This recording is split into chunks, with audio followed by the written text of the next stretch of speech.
कभी रात की तन्हाइयों में जब तुम ये सब सोच रहे होते हो ना कि लोगों ने हर्ट कर दिया, मैं बहुत अच्छा हूँ लेकिन लोग अच्छे नहीं, मेरी जिंदगी का कोई मकसद ही नहीं, मुझे कुछ समझ ही नहीं आ रहा वगैरह वगैरह, कभी ना चाहते हुए मुसल्ला बिछाकर उस पर बैठ जाओ और दिल की गहराइयों से सिर्फ इतना कहो कि ऐ वो ज़ात जिसने मुझे पैदा किया, ऐ वो ज़ात जो मेरे साथ है, जो मुझसे भी अच्छे तरीके से जानता है, ऐ वो ज़ात जो सबकी सुनता है, ऐ वो ज़ात जो बेसहारा लोगों का सहारा है, ऐ वो ज़ात कि जिसे जब कोई जहां से जैसे भी पुकारता है वो उसे लब्बैक कहता है, ऐ वो ज़ात जो टूटे हुए दिलों को जोड़ देता है, जो ऐब से पाक है, जो बुराई से पाक है, जो बेवफाई से पाक है, ऐ वो ज़ात जो मुझे समझता है, ऐ वो ज़ात कि जिसके सामने जब कोई खाली हाथ या खाली दामन लेकर आता है तो वो उसे खाली हाथ वापस नहीं भेजता,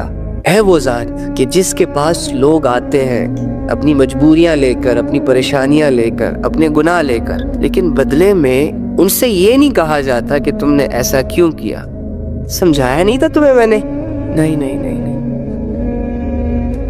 बल्कि उन लोगों के हालात ही बदल देता है, गुनाहगारों को माफ करके भेजता है वापस, मुश्किलात और परेशानियों में घिरे हुए लोगों के हालात बदल कर वापस भेजता है, जो किसी से कुछ नहीं मांगता बस सिर्फ देता ही रहता है, जो किसी का मोहताज नहीं है, सब उसी के मोहताज है। ट्राई तो करो, पुकारो तो सही मोहब्बत से, अपनी अनाओं को कुर्बान तो करके देखो अल्लाह के सामने, फिर देखो अल्लाह तुम्हें गंदगी से निकाल कर पाक साफ जिंदगी की तरफ लेकर जाएगा, गुनाहों के अंधेरों से निकाल कर हिदायत की रोशनियों के सफर करवाएगा। एक दफा भरोसा करो अपने रब पर, एक दफा अपने रब के लिए अपने गुनाहों की कुर्बानी दो, अपने नफ्स की कुर्बानी दो। अल्लाह रब्बुल इज्जत तुम्हारी इस छोटी सी एफर्ट के बदले तुम्हारे लिए लाखों दरवाजे खोलेगा, खुशियों के, राहतों के, और तुम्हारा खोया हुआ सुकून तुम्हें वापस दे देगा, तुम्हारा कंफर्ट जोन बहाल हो जाएगा। देर मत करो, आओ उस रब के पास जिसमें मोहब्बत ही मोहब्बत है, जुड़ जाओ अपने उस रब से जिसमें कोई बेवफाई नहीं है, तुम्हारी हर फीलिंग्स की कदर करता है।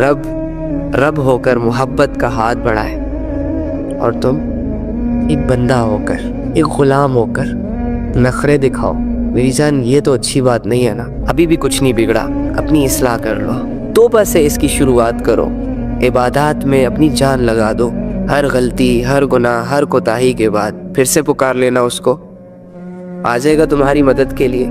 जहां तुम डाउन फील करो, जहां खुद को तुम गिरा हुआ महसूस करो, पुकार लेना अपने रब को, फिर से उठा लेगा तुम्हें, तुम्हारी हिम्मत और तुम्हारी पावर फिर से डेवलप कर देगा। वो तो बेजार नहीं होता, वो तो नहीं थकता, वो तो तंग नहीं होता, तुम तंग होते हो, वो पीछे नहीं होता, मैं और तुम पीछे हो जाते हैं, वो हमेशा आगे बढ़ता है। समझाने वाले और कितना समझाए हमें, अल्लाह की रहमत और कितने मौके दे हमें। अब हमें भी ये चाहिए कि हम कुछ अच्छे फैसले करें अपने लिए, अपनी आखिरत के लिए, अपनी नस्लों के लिए, तो करेंगे ना इंशाल्लाह। कितने फैसले तुमने आज तक अपनी ज़िंदगी में अल्लाह के लिए किए, कितने फैसले आज तक तुमने ज़िंदगी में लोगों के लिए किए, फिर जो फैसले तुमने अल्लाह के लिए किए थे उन्हें भी सोचो, और जो फैसले तुमने लोगों के लिए किए थे उन्हें भी सोचो, जो टाइम तुमने अल्लाह के साथ गुजारा था वो भी सोचो, जो टाइम तुमने लोगों के साथ गुजारा वो भी सोचो, वो तन्हाइयाँ जो अल्लाह के साथ इबादतों में गुजरी उसे भी सोचो, वो तन्हाइयाँ जो गुनाह करते हुए गुजरी उसे भी सोचो।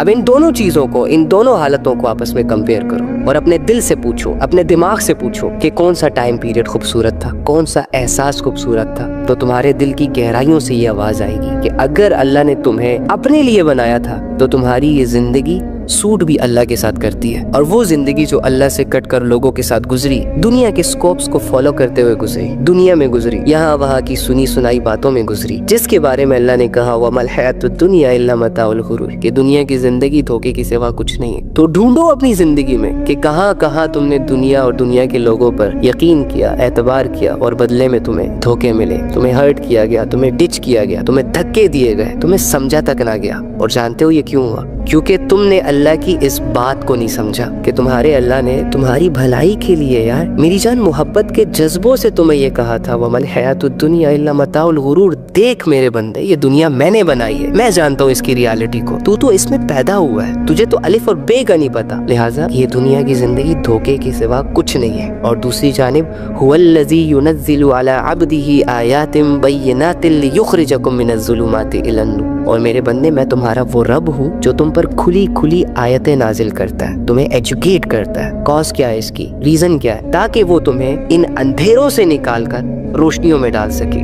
वो अंधेरे जिसमें तुम खुद जाते हो, उन अंधेरों से तुम्हें अल्लाह निकालना चाहता है जिसमें लोगों ने तुम्हें धक्के दे दे के गिराया हुआ है। और आज तुम्हारी और मेरी सिचुएशन ऐसी है कि इन अंधेरों ने हमें अपने अंदर समा लिया है, हमें कुछ नजर नहीं आ रहा, जागती आंखों से दुनिया देख रहे हैं लेकिन समझ कुछ नहीं आ रहा, पल्ले कुछ नहीं पड़ रहा। तो जो बंदा भी रब की बात का यकीन नहीं करेगा वो ऐसे ही जलील होता रहेगा, परेशान होता रहेगा।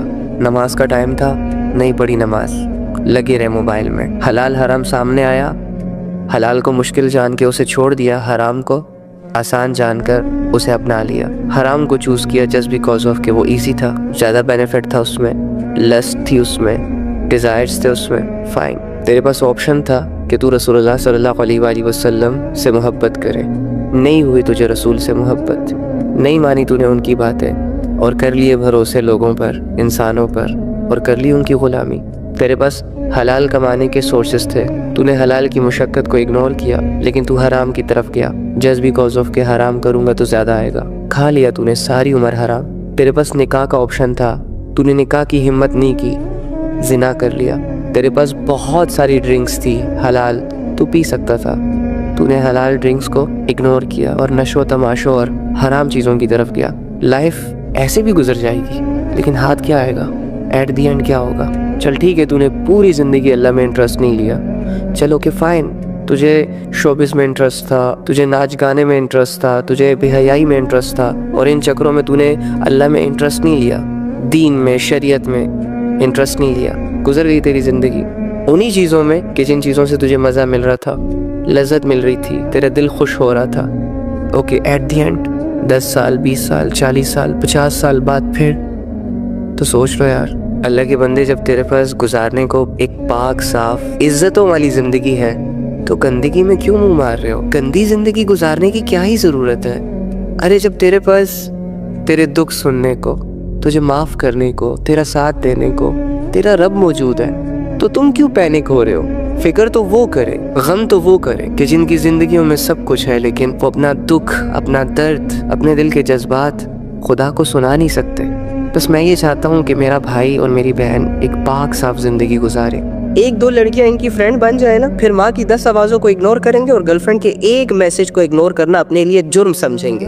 इतने गिरे हुए लोग बड़ी बड़ी कामयाबियां कैसे अवेल करेंगे? जिनकी सोच ही इतनी छोटी हो, जिनकी सोच ही अभी लड़कियों से ना निकली हो, टिकटॉक से ना निकली हो, नाचने गाने से ना निकली हो, वो लोग दुनिया में कैसे चेंज लाएंगे? एक सोची समझी साजिश के तहत इनके जहनों को गुलाम बनाया, इनको नंगे जिस्मों का शौकीन बनाया गया। अब अगर इनके सामने सॉफ्टवेयर के जरिए से भी कोई लड़की नाचते हुए सामने आएगी ना, तो ये अपनी रियल जिंदगी से कट ऑफ हो जाएंगे। और भाई मोबाइल है ना, तुम्हारी उस तक अप्रोच है ना, तुम उसे जानते हो ना, तुमने उसे रियल में देखा ना, तुम उससे मिले, उसके बावजूद कुछ लोगों ने घंटों घंटे सिर्फ अपनी आंखों की लज्जतों को पूरा करना होता है। और आंखों की लज्जतों को पूरा करते करते अल्लाह के वो अहकामात जो कि ये रियल में कर सकते हैं, जो कि ये फिजिकली कर सकते हैं, उनको इग्नोर कर देंगे। हमारी उम्मत ख्यालों की दुनिया में जी रही है, ये सब सो गए हैं, इनके दिल मर चुके हैं। मेरा दिल तो चाहता है कि मैं एक एक लड़के को ऐसे झंझोड़ूं कि होश करो, मरना है, जाना है इस दुनिया से, कुछ करो आखिरत के लिए। अपने पैसों से अपना पैकेज लगाकर गैरों के लिए अपनी जिंदगी जी रहे। खुदा की कसम, सहाबा ने अपनी जान, अपना माल, अपना वक्त सिर्फ और सिर्फ अल्लाह के लिए मुख्तस किया था, सिर्फ और सिर्फ अल्लाह को दिया था। हम अपनी जाने, अपना माल, अपना वक्त लोगों के लिए वेस्ट कर रहे हैं, लोगों के लिए अल्लाह से कट गए, और फिर भी लोगों के दिलों में अपनी जगह नहीं बना पा रहे, वैल्यूज नहीं बना पा रहे। ऐसी मीठी नींद हमें सुला दिया गया ना कि अब इस नींद से जागने का दिल ही नहीं कर रहा। अब जो समझाता है वो हमारा सबसे बड़ा दुश्मन है, और जो हमारी हाँ में हाँ मिलाता है वो हमारा दोस्त है। यार कसम से 5 मिनट के लिए रात को सोचो बैठकर कि अगर अल्लाह रब्बुल इज़्ज़त ने अभी मुझे बुला लिया अपने पास, तो क्या मेरे अमाल ऐसे हैं कि मुझे अल्लाह कामयाब कर देगा? क्या मेरी नमाजें पूरी है? क्या मेरा अल्लाह के साथ कनेक्शन स्ट्रांग है? क्या मैंने कुरान के हलाल और हराम को जाना और फिर माना? क्या नबी सल्लल्लाहु अलैहि वसल्लम की मोहब्बत मेरे दिल में है? क्या नबी सल्लल्लाहु अलैहि वसल्लम के तरीकों के मुताबिक मेरी जिंदगी है? अब हैरत की बात यह है कि जिस इंसान की जिंदगी में उसके अमाल डिस्टर्ब हो, जिस इंसान की जिंदगी में उसकी नमाजें डिस्टर्ब हो, जिस इंसान की जिंदगी में उसका इखलाक डिस्टर्ब हो, जिस इंसान की जिंदगी में उसके अल्लाह का ताल्लुक डिस्टर्ब हो, क्या ऐसे इंसान के साथ ये सूट करता है कि वो नाचे, वो गाए, वो अपने लिए दुनिया को ज्यादा जरूरी समझे, वो अपनी मौत को भूल जाए और दुनिया से मोहब्बत कर ले, या फिर अपनी सारी एफर्ट्स, सारी कोशिशें लड़कियों को मुतासिर करने पर लगा दे? यार हमें पहले चाहिए कि हम अपने अल्लाह के साथ अपना ताल्लुक स्ट्रॉन्ग करें, लेकिन हम पैसे की फिक्र पहले करते हैं, आखिरत की फिक्र बाद में करते हैं। लोगों की फिक्र पहले करते हैं, अल्लाह की फिक्र बाद में करते हैं। दुनिया की फिक्र पहले करते हैं और मरने के बाद वाली जिंदगी की फिक्र, मैदान हशर की फिक्र बाद में करते हैं। तो फिर तो अल्लाह ने भी कहा है ना कि तुम जिसकी मेहनत करोगे वही चीजें तुम्हें मिलेंगी। तो यार इस उम्मत को समझाने की जरूरत है कि खुदा के बंदो, अल्लाह को इग्नोर करके दुनिया में नाम नहीं बनता, और अगर ये जिंदगी अल्लाह के साथ नहीं गुजर रही तो दौलत, पैसा, शोहरत, लड़कियां, लड़के, गाड़ी, बंगले, ये चीजें तुम लोगों को कभी भी सेटिस्फाइड नहीं कर सकती। सारे लोग अल्लाह के सामने सफ़े बांध कर खड़े होंगे, सबको अपनी अपनी पड़ी होगी, कोई किसी का नहीं सोचेगा। हमारी सो कॉल्ड मोहब्बतें, दो चार चाहतें, दो चार ख्वाहिशें, ईच एंड एवरीथिंग हमारे दिमागों के आखिरी कोनों से भी निकल जाएगी।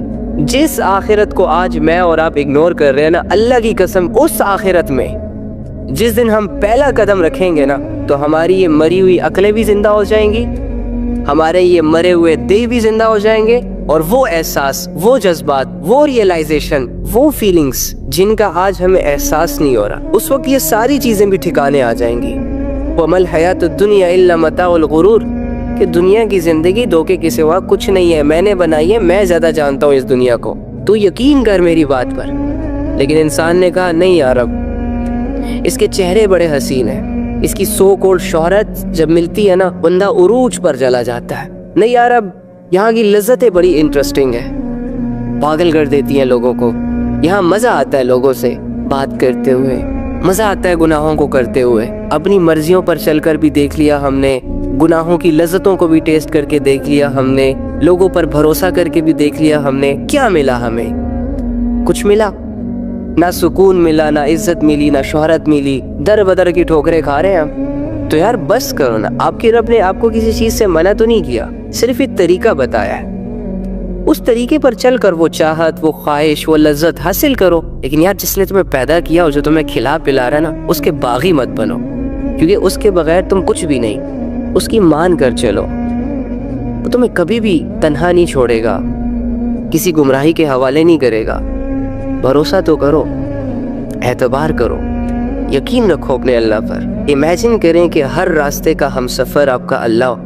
इमेजिन करें कि आपका यकीन, आपका भरोसा, आपका एतमाद अल्लाह से जुड़ जाए, तो जिंदगी में कभी भी आप मायूस हो सकते हो। जिस काम में अल्लाह तुम्हारा मददगार बन जाए, वो काम कभी अधूरा रह सकता है, और अगर अधूरा रह भी गया, अधूरे रहने में भी तुम्हारी भलाई होगी। शादी के मामले में बड़ी एहतियात किया करें, बहुत एहतियात किया करें। हमारे जो माइंड सेट है ना, वो मैच्योर नहीं है अभी, तो हम बहुत छोटी चीज़ों से मुतासिर होकर शादी का फैसला करते हैं, जैसे कि किसी के हुस्न से, या किसी के स्टेटस से, या किसी की अच्छाइयों से जो ज़ाहिरी होती हैं, प्रॉपर तरीके से उसको नहीं जानते, और झट से ये फैसला कर लेते हैं कि बस ये बंदा या ये बंदी मेरी ज़िंदगी को चार चांद लगा देगा, और अपनी सारी ज़िंदगी उसके हवाले कर देते हैं। हालांकि हमें उसके बैकग्राउंड का कुछ नहीं पता होता, हालांकि हमें उसके मिजाज का पता नहीं होता, उसके कॉम्प्रोमाइज़ लेवल का पता नहीं होता, उसकी एजुकेशन का पता नहीं होता, वो किन लोगों में उठता है बैठता है, या किन लोगों के साथ उसके अफेयर्स चल रहे हैं, वो कुछ भी पता नहीं होता। और हम दो चार चीज़ों से मुतासिर होकर किसी से भी शादी के फैसले कर लेते हैं, मटीरियलिस्टिक चीज़ों को सामने रखकर शादी के फैसले कर लेते हैं। तो ऐसा ना किया करें।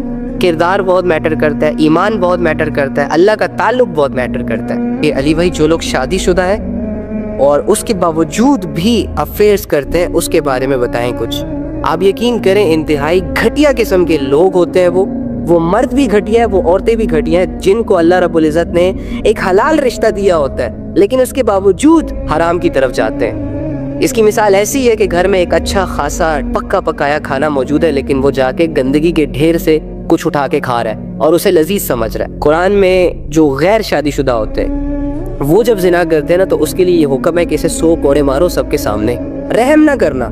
यानी कैन यू इमेजिन यार, जो रब इतना मेहरबान है, जो रब ये कहता है कि एक दूसरे को माफ करो, एक दूसरे पे रहम करो, वो रब भी जिना करने वालों के लिए ये कह रहा है कि अगर इनका जिना प्रूव हो जाए, अगर इनकी ये गंदगी प्रूव हो जाए, तो इनको सबके सामने 100 कोड़े लगाओ। जो शादीशुदा होते हैं, यानी जिन्होंने शादी कर रखी होती है, शादीशुदा होने के बावजूद वो अफेयर्स चलाते हैं और उन अफेयर्स में उनसे जिना हो जाता है, तो अल्लाह रब्बुल इज्जत ने पता है उनकी क्या सजा रखी है? इन्हें संसार करो, इन्हें पत्थरों से हलाक करो।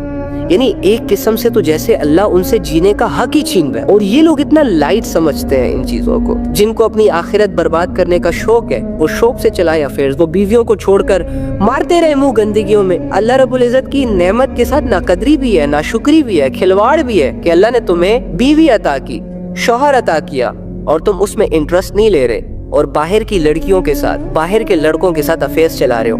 ये तो गैरत के खिलाफ है, ये तो हया के खिलाफ है, ये तो इंसानियत के खिलाफ है। जो लोग भी ऐसा कर रहे हैं वो इंसान नहीं हो सकते, लेकिन जो मोमिन होता है ना, वो अल्लाह की हुदूदों को क्रॉस नहीं करता। जो मुसलमान होता है, जिसके दिल में अल्लाह का खौफ होता है ना, वो ये देखता है कि अल्लाह रब्बुल इज्जत की रजा किस चीज में है।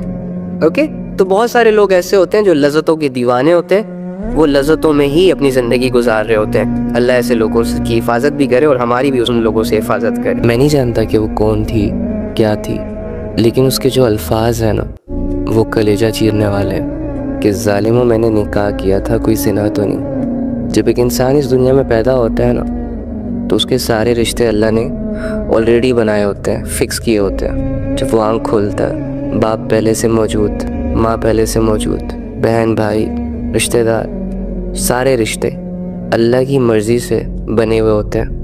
लेकिन एक इकलौता हक इस पैदा होने वाले को दिया जाता है, और वो हक निकाह का है। फरमाया कि दो मोहब्बत करने वालों के दरमियान बेहतरीन रिश्ता निकाह का है। अल्लाह ने मना नहीं किया, रसूलुल्लाह ने पसंद की शादी को अप्रिशिएट किया। मर्द और औरत दोनों के पास पसंद की शादी का हक है। वालिदैन ओपिनियंस दे सकते हैं, राय दे सकते हैं, समझा सकते हैं, रिसर्च कर सकते हैं, लेकिन वालिदैन खुदा बनकर, घर वाले रिश्तेदार खुदा बनकर किसी की शादी का फैसला नहीं कर सकते।